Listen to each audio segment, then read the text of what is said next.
Hola y bienvenidos a nuestro diálogo semanal en vivo con Helga Sepp-LaRouche, fundadora y presidente del Instituto Schiller. Hoy es 27 de julio de 2023. Soy Harley Schlanger y seré su anfitrión. Pueden enviarnos sus preguntas y comentarios a questions@schillerinstitute.org.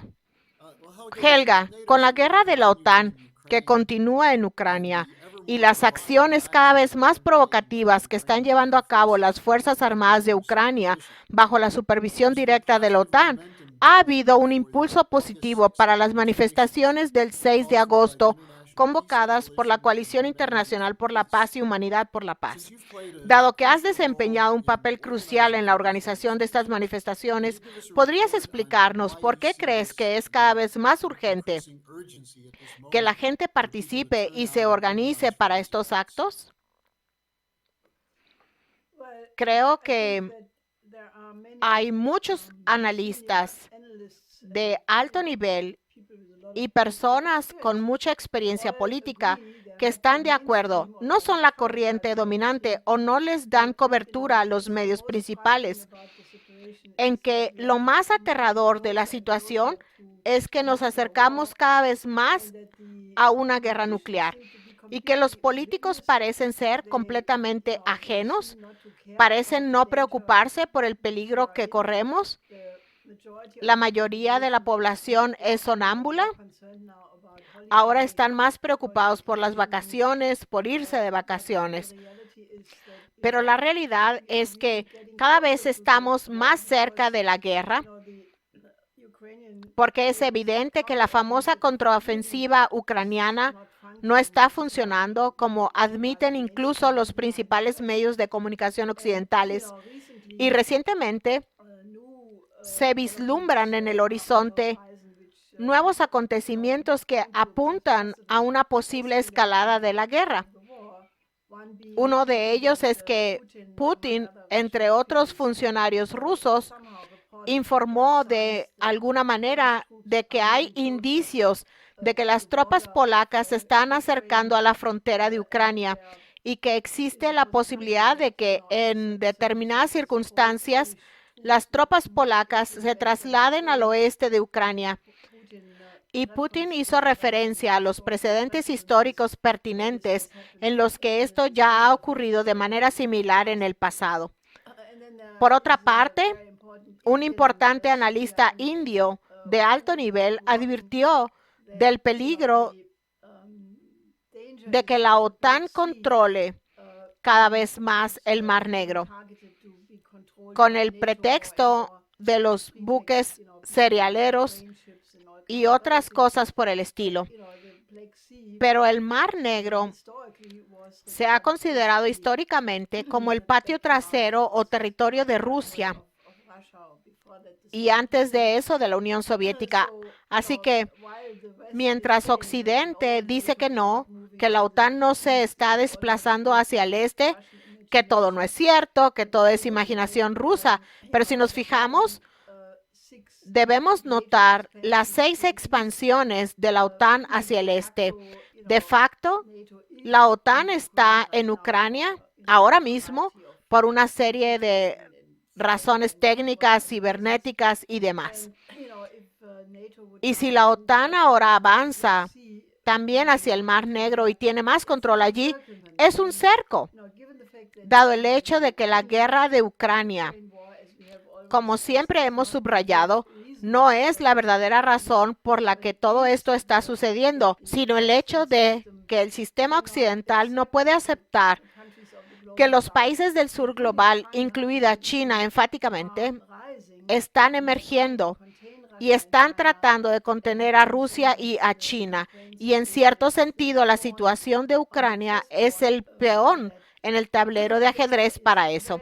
El peligro se está intensificando muy claramente y dado el hecho de que un pequeño error o una mala interpretación podrían bastar para desencadenar la catástrofe.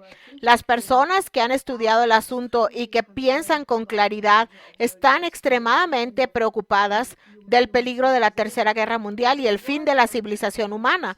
Pero a la mayoría de la gente parece no importarle, como si la guerra nuclear fuera algo que si se puede tener o no, no importa. Y esta despreocupación es realmente lo que constituye el mayor peligro de toda la situación. Por ello, la Coalición Internacional por la Paz y muchas otras organizaciones se están movilizando en torno al aniversario del bombardeo de Hiroshima el 6 de agosto y de Nagasaki el 9 de agosto. Pero especialmente el 6 de agosto para tener tantas manifestaciones poderosas en todo el mundo como sea posible. Ahora, la Coalición Internacional por la Paz está tratando de hacer una gran manifestación frente a las Naciones Unidas, así que les hago un llamado a todos los que están viendo este programa. Si ustedes están cerca de la ciudad de Nueva York o tienen alguna manera de ir allí el 6 de agosto a la concentración frente a las Naciones Unidas, por favor vayan, lleven a todos sus amigos y colegas y preséntense allí en una gran manifestación en contra del peligro de la guerra nuclear, recordándole a la gente los horrores de Hiroshima. Afortunadamente, la película Oppenheimer se acaba de estrenar en varios idiomas, sé que en inglés y en alemán de seguro. Y los informes dicen que hay miles de personas acudiendo a las salas de cine, sobre todo jóvenes. Obviamente, esta es una forma de aprovechar el sentido de realidad, porque si la gente ve esta película, recordará lo que ocurrió en la terrible tragedia de Hiroshima y que esto no debe volver a ocurrir. Así que estamos movilizando a la Coalición Internacional por la Paz. Hay gente en América Latina. Habrá concentraciones hermanas en México, en Argentina, quizá en otros países latinoamericanos, pero también en Europa. Tenemos concentraciones en diferentes ciudades europeas y naturalmente hay concentraciones hermanas en varias ciudades de Estados Unidos. Si entran en nuestra página electrónica del Instituto Schiller o en el sitio electrónico de Humanidad por la Paz, podrán encontrar toda la información. También encontrarán una declaración. Por favor, descarguen este volante y distribúyanlo a través de las redes sociales en sus barrios. Pónganlo en los buzones de la gente de los alrededores de donde viven. Participen en una movilización muy importante, porque la gente tiene que despertar al hecho de que el peligro es muy real y debe convertirse en una poderosa señal de resistencia contra esta locura. Estamos hablando con Helga Sepp-LaRouche, fundadora y presidente del Instituto Schiller. Tomará sus preguntas en questions@schillerinstitute.org. Helga les ha hecho una invitación para usar nuestra declaración en la manifestación del 6 de agosto. Una pregunta. Israel, Sudán, etcétera, tanto como Ucrania y Taiwán siguen empeorando. ¿Estamos en una estrategia de tensión global orquestada por los británicos? Creo que es una descripción justa porque todas estas llamadas situaciones indirectas, como en Siria, por ejemplo, donde el ejército sirio tomó medidas recientemente para básicamente hacer entender a las tropas estadounidenses que no tiene sentido que estén allí, dado el hecho de que Siria es un país soberano. Nunca ha pedido la presencia de Estados Unidos. En la zona donde se han instalado las tropas estadounidenses desde hace algunos años, se encuentran las reservas de petróleo y Estados Unidos está transportando fuera del país el petróleo que le pertenece a Siria. Esto es claramente inaceptable. Hay situaciones similares que también se están poniendo candentes respectivamente. Por lo tanto, creo que todo esto debe verse como una imagen estratégica, porque como he dicho, la verdadera razón de todo esto no son los conflictos regionales, por importante que sean. Incluso Siria tiene problemas que son extremadamente relevantes, o Sudán, Taiwán, obviamente. Pero la verdadera razón es lo que ellos llaman la rivalidad sistémica entre el sistema neoliberal occidental, que se aferra a la idea de que ellos son los únicos que pueden hacer las reglas en el mundo en el llamado orden basado en reglas, y que la mayoría del mundo no tiene nada que decir, y que no deben exigir demasiado desarrollo porque su lugar sigue estando en el orden neocolonial. Esa es la verdadera cuestión. Si se mira desde ese punto de vista, realmente creo que estamos en... Es muy difícil de decir porque el sistema financiero ya está de facto prácticamente muerto. Por eso la desesperación actual de los bancos centrales para de nuevo aumentar las tasas de interés, que de inmediato amenaza con una nueva serie de colapsos. Es decir, la economía, el sistema financiero está en una situación tan increíblemente tensa que podríamos ver una nueva crisis realmente grande en septiembre, al final del año fiscal. Ese es realmente el trasfondo de todo el asunto, porque al mismo tiempo los esfuerzos de los países del BRICS y el BRICS Plus, hay informes ahora de que más de 40 países han solicitado la adhesión al BRICS porque quieren tener un sistema económico diferente que permita su propio desarrollo económico. Y el hecho de que la OTAN u Occidente, bajo el dominio británico estadounidense, no quiera permitir el ascenso de estos países es el verdadero conflicto. En lugar de cooperar, sería tan difícil tender la mano y decir: dejemos atrás el pasado, pensemos en cómo podemos resolver los verdaderos problemas del mundo y trabajar juntos. Hubo periodos en la historia ruso-estadounidense en los que los dos países trabajaron juntos muy bien, así que hay un punto de referencia. Por tanto, creo que eso es lo que tenemos que evocar y por lo que tenemos que trabajar. En relación con la cuestión de un nuevo paradigma, un espectador habitual nos pide tu opinión sobre los progresos realizados tanto en la cumbre del BRICS como en el foro Rusia-África que se está celebrando en San Petersburgo. La tensión en torno a la cumbre del BRICS, que se celebrará a finales de agosto, y a la cumbre Rusia-África de San Petersburgo, es muy alta. Porque, por ejemplo, la ministra alemana de Medio Ambiente, no recuerdo cuál es su cargo, es irrelevante, creo que es ella, puedo estar equivocada. Ella dijo: oh, esta cumbre en San Petersburgo es solo un evento de relaciones públicas para Putin. ¿Qué tan arrogante se puede ser? Hay que reconocer que la última cumbre Rusia-África hace un par de años hubo 43 jefes de Estado. Esta vez son solo 21 jefes de Estado, pero 17 vicepresidentes o ministros de Asuntos Exteriores y 5 embajadores. ¿Por qué?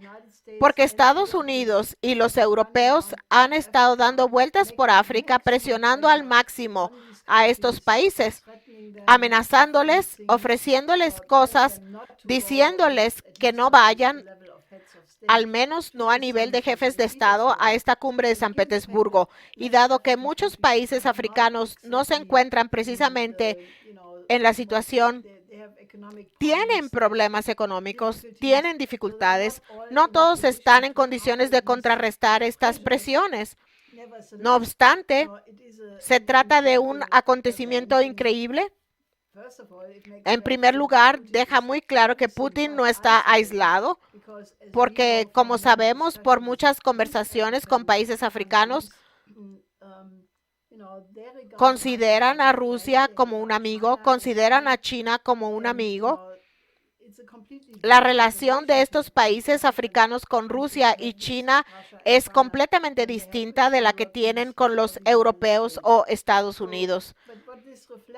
Pero lo que esto refleja es, diría yo, una acción bastante desesperada en el último momento para impedir que se forme esta nueva coalición. Pero no creo que lo consigan en absoluto, porque lo que Rusia ofrece es desarrollo económico real, tecnología real, como la energía nuclear. China, por su parte, ofrece todo tipo de proyectos de infraestructura, ferrocarriles y parques industriales. Así pues, creo que Occidente debería reformarse. En realidad deberían abandonar esa idea de que es a mi manera por las buenas o por las malas. Esa actitud es realmente cosa del pasado y debería cesar. Hay una pregunta sobre el surgimiento de una nueva arquitectura económica y de desarrollo. Alguien pregunta, con la cumbre del BRICS que se aproxima, ¿adoptarán los países del BRICS el tipo de sistema basado en el crédito que usted y su difunto marido propusieron, así como la regulación bancaria? Y si no lo han hecho, ¿no deberían hacerlo? Creo que están en proceso de hacer exactamente eso.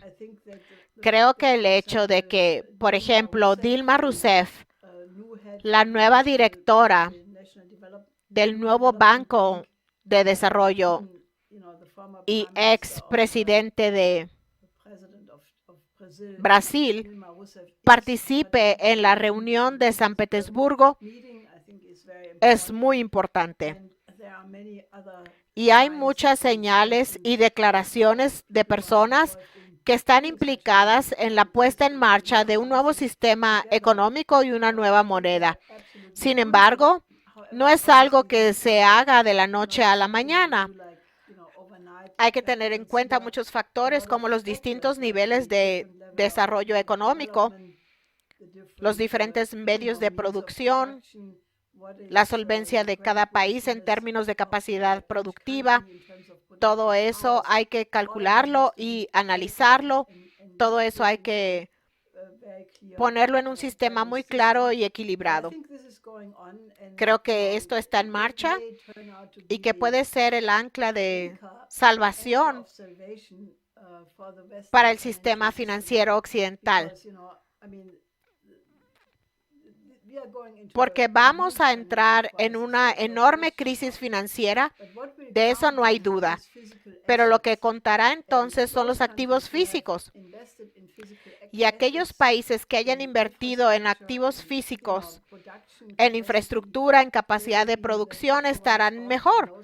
Y aquellos que han puesto toda su fortuna en apostar por las ganancias financieras y la maximización de las ganancias, todo eso puede irse por el caño porque la burbuja de derivados, que es aproximadamente de alrededor de 2,000 billones de dólares de deuda pendientes de derivados, no hay manera de que esto pueda pagarse nunca.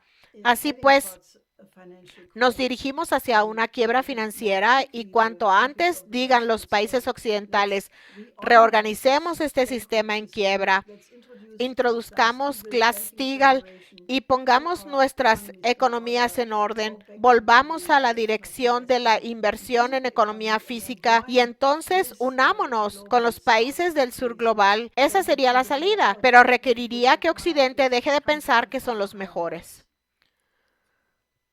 Sobre este tema, se acaba de publicar en uno de los boletines del BRICS un memorándum escrito por dos de nuestros colegas, Dennis Small y Mary Jane Freeman, precisamente sobre esta cuestión de las reformas y transformaciones económicas que son necesarias para la perspectiva de desarrollo que tú y tu marido han impulsado durante tantos años. Ya debe estar disponible en nuestra página electrónica o en el número de la Executive Intelligence Review de esta semana.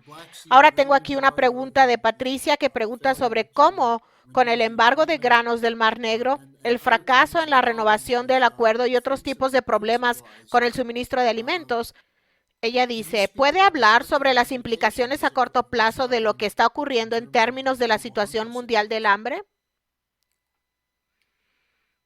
Sí, creo que la cuestión de la seguridad alimentaria y la ampliación de la producción de alimentos es un tema de la cumbre de San Petersburgo. Ahora bien, Occidente lanzó un hiperataque en contra de Putin en particular por haber cancelado la prórroga del acuerdo sobre los cereales del Mar Negro. Lo distorsionan completamente como si fuera cinismo de Putin jugar con la vida de cientos de millones de personas que ahora se verán privadas de los granos ucranianos. La realidad es que el argumento que han esgrimido los rusos es que este famoso acuerdo sobre granos no se aplicó en absoluto nunca, porque del grano ucraniano solo el 5% fue a parar a los países hambrientos de África y otros continentes, mientras que la mayor parte fue a parar a la Unión Europea o a otros países ricos.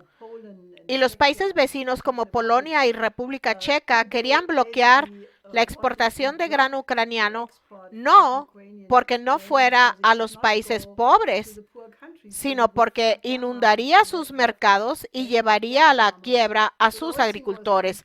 Así que todo fue un cuento completamente distinto de lo que presentaban los medios de comunicación occidentales, y a los rusos nunca se les permitió exportar sus cereales y fertilizantes, que formaba parte del acuerdo original, sino que se les bloqueó totalmente.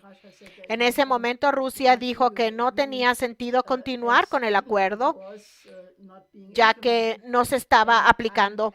Estoy absolutamente segura de que están trabajando en alguna forma alterna para hacer que los granos salgan de Rusia hacia los países que lo necesitan, sobre todo porque Rusia ofreció gran parte de este grano de forma gratuita. Así que la acusación de que todo era para beneficio de Rusia y que estaban robando grano ucraniano no era en absoluto cierta. Este es un ejemplo típico. Cuando escucho estos días, y no lo hago por placer, sino para estar al tanto de lo que dicen los principales medios de comunicación, por ejemplo, la radio casi gubernamental alemana, Deutschland Radio, no hay una sola noticia a la que no den su propia interpretación. Es increíble. Una vez que sabes lo que está pasando y luego escuchas cómo están tratando de contrarrestar inmediatamente todo lo que está sucediendo en la dirección positiva, tratando de desprestigiarlo, es abrumador. Sobre la cuestión de las narrativas, tenemos a alguien que preguntó sobre las municiones de racimo, que escribe que los medios de comunicación occidentales y los demócratas y republicanos en el Congreso están justificando su uso, la entrega de municiones de racimo a Ucrania por parte de Biden, diciendo que Rusia las está utilizando. ¿Es cierto o es solo otra mentira de autojustificación? No estoy totalmente segura de si Rusia utilizó algunas bombas de racimo o no. Creo que no. Pero tengo que saltarme la respuesta a esa pregunta. Lo que puedo decir es que esta cuestión de las bombas de racimo, aunque Rusia las utilizara, no justificaría que Estados Unidos las utilizara. Creo que Biden anunció que enviarán en total 300 millones de bombas de racimo. Eso es más de lo que se utilizó en toda la guerra en Vietnam, Laos y Camboya. Y allí los gobiernos, en el contexto de las entregas actuales de bombas de racimo, han dicho que después de más de 50 años, cada año cientos de personas siguen siendo asesinadas o mutiladas, porque los civiles son los afectados, las personas que no tienen absolutamente nada que ver con la guerra. Y esto plantea otra cuestión para la que no he encontrado una buena respuesta. Todos los años se informa de que el presupuesto militar estadounidense sube y sube, y el último es de casi $1 billón. El año pasado fue un poco menos, pero no mucho menos. ¿Cómo es posible que un país que tiene un presupuesto militar mayor que el de los 10 países que le siguen juntos no sea capaz de producir munición para estar a la altura del ejército ruso? El presupuesto militar ruso es, creo, 10% del presupuesto militar estadounidense. La economía rusa es obviamente mucho más pequeña. No lo entiendo. No quiero decir que deban hacerlo, pero el hecho de que Biden diga que no pueden hacerlo me parece extremadamente siniestro. Y también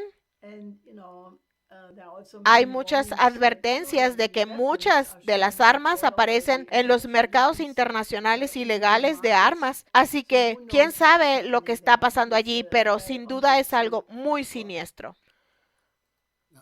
Helga, he aquí una pregunta de otro de nuestros espectadores sobre la visita del centenario Henry Kissinger a China y su reunión con Xi Jinping. ¿Indica su visita un cambio en la posición de Estados Unidos hacia China? No lo sé.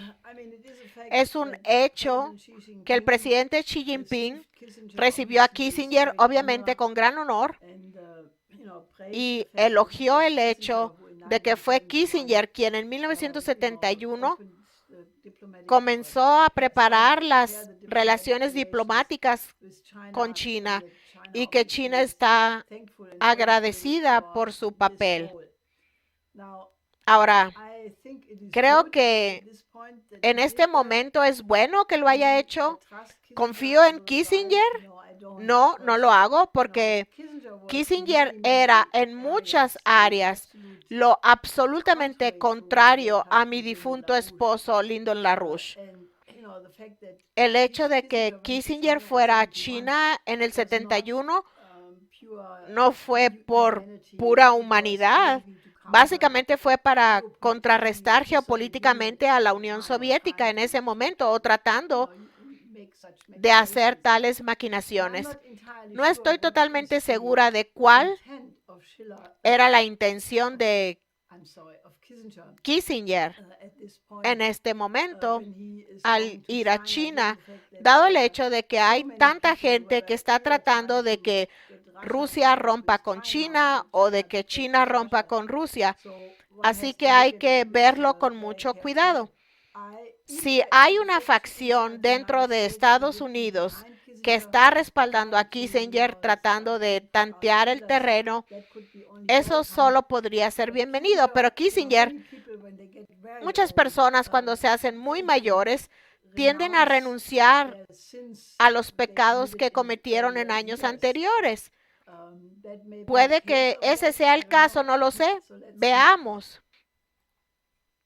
Sería una confesión muy larga si Kissinger decidiera hacerlo. Tengo una pregunta más para ti, Helga, que es sobre la campaña electoral en Estados Unidos. Es de alguien en Australia que dijo que por lo que ve parece que hay un esfuerzo muy desesperado para detener las candidaturas de Robert F. Kennedy Jr. y Donald Trump. En el caso de Kennedy hay censura, hay calumnias, hay mentiras sobre sus posiciones. En el caso de Trump hay una acusación tras otra. Pregunta, ¿funcionará esto o el pueblo estadounidense se dará cuenta? Creo que cada vez más la gente empieza a ver más claro, porque Trump está muy por delante de sus oponentes en el Partido Republicano. DeSantis está muy por detrás y otros son aún menos prominentes. Creo que Trump será sin duda un factor, incluso si lo meten en la cárcel sería un factor. Creo que es muy útil porque Trump aporta ciertas posiciones que son mucho más saludables que cualquier cosa que podamos ver en el panorama político dominante. Robert Kennedy está hablando de una manera sorprendentemente fresca y honesta. Muchos están viendo la situación y no nacieron ayer. Por ejemplo, cuando alguien como la congresista Wasserman Schultz, que está calumniando a Robert Kennedy, la gente recordará que fue ella quien se puso totalmente a favor de Hillary Clinton en contra de Bernie Sanders. Bernie Sanders obviamente no tuvo el coraje o la valentía de oponerse a esto, lo que dejó a muchos de sus partidarios completamente decepcionados.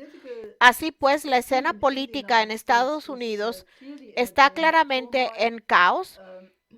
El hecho de que la situación económica de muchos estadounidenses no vaya bien, sin duda aumentará las sospechas contra cualquier cosa que venga de Washington, D.C. Por lo tanto, creo que es bueno el hecho de que haya un candidato real en el lado republicano como Trump y un candidato muy prometedor con Robert Kennedy en el lado demócrata. Y tenemos campañas independientes relevantes como la de Diane Sare, que se presenta al Senado de Nueva York. Creo que todo esto hace que el espectro político sea mucho más esperanzador, que quizá algún día pueda volver a ver en Estados Unidos una verdadera campaña electoral, porque no la ha habido en las últimas elecciones. Pero de nuevo, no se trata solo de contemplarlo, sino de participar activamente. Aunque ustedes no sean estadounidenses, pueden ayudar al proceso participando en las manifestaciones mundiales por la paz del 6 de agosto. Aunque solo sea una persona, tal vez puedan reunir a 5 personas e ir frente al ayuntamiento o frente a algún otro lugar destacado de su país, de su ciudad. Háganlo. Nuestro objetivo es conseguir que acuda gente del mayor número de países posible y asegurarnos de que se conozca la existencia de un movimiento mundial por la paz cada vez más grande. Así pues, actúen aunque se encuentren en Australia o en algún otro lugar muy lejano. En este momento hablo desde el punto de vista de Alemania. Háganlo porque hay mucho en juego, y cuanta más gente salga y exprese su voluntad por la paz, también repercutirá en Estados Unidos. Tenemos que hacernos tan fuertes que la gente que normalmente no piensa, la gente convencional que es adicta a los programas estúpidos de televisión o que no se preocupa en absoluto por el mundo, tiene que darse cuenta de que existe un peligro y que hay un movimiento creciente para contrarrestarlo. Una señal de lo absurdo de la política estadounidense es que Wasserman Schultz, a quien mencionaste, la congresista, intentó censurar a Robert F. Kennedy Jr. para que no testificara ante un comité del Congreso. El tema del comité era la censura en la política.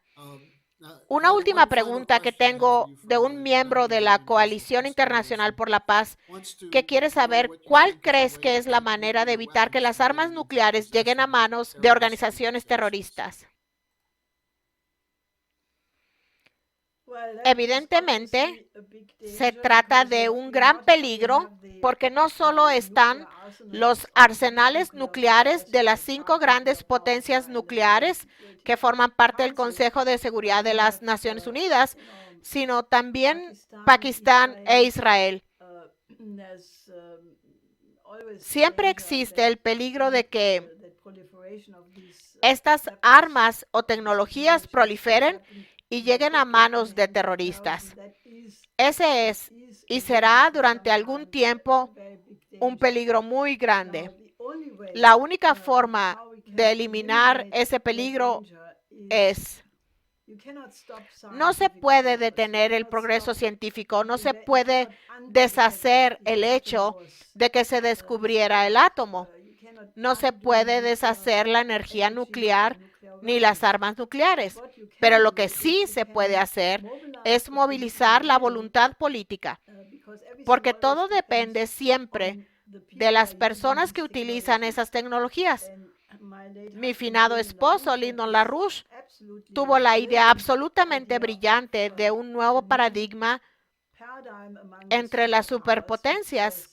Fue la idea que luego se convirtió en la Iniciativa de Defensa Estratégica, que es muy mal entendida porque ha sido tergiversada por los medios de comunicación. Pero básicamente se trataba de la idea de que Estados Unidos y la Unión Soviética deberían haber trabajado juntos y subrayo lo de trabajar juntos para desarrollar tecnologías que hicieran obsoletas a las armas nucleares, juntos, y luego utilizar esas tecnologías como motor de la ciencia para aumentar la productividad de ambas economías y realizar una enorme transferencia de tecnología a los países en desarrollo, acabando con la idea de los bloques y con ello acabar con la idea de utilizar a esos países en guerras sustitutas.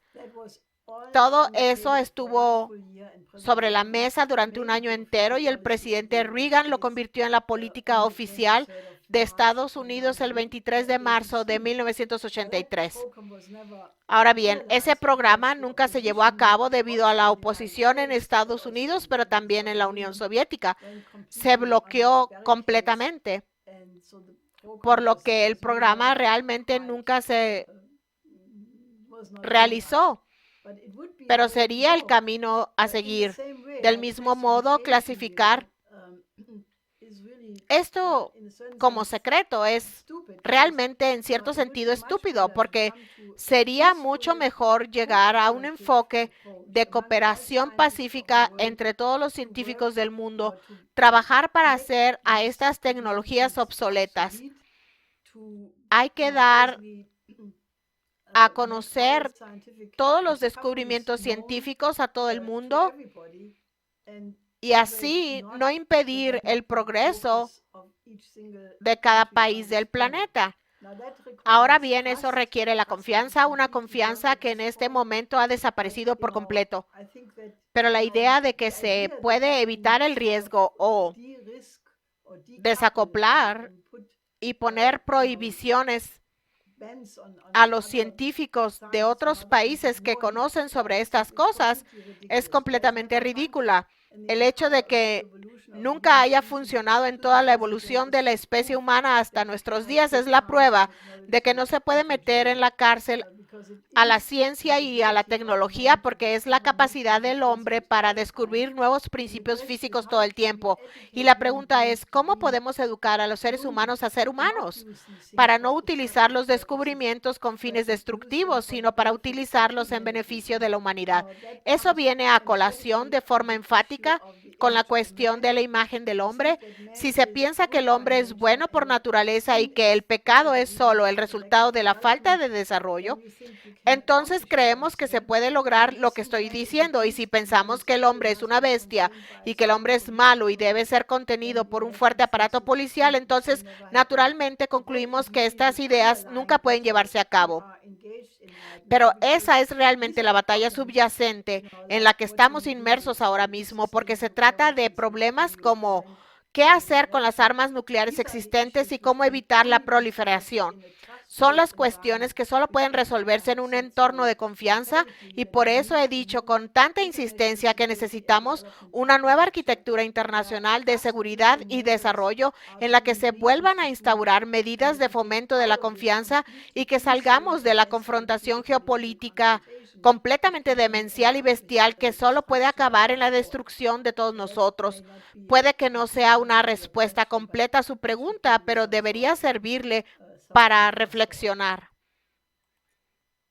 Hemos llegado al final, Helga, y me gustaría instar a la gente que quiera formar parte de la Coalición Internacional por la Paz, y por supuesto todos los que están viendo esto deberían querer hacerlo. Tenemos mucho material al respecto en la página del Instituto Schiller, comunicados de prensa y declaraciones que pueden descargar y distribuir, y otras actividades que pueden hacer para participar. Así que vayan a la página del Instituto Schiller. Helga, gracias por acompañarnos esta semana y supongo que nos volveremos a ver la semana que viene.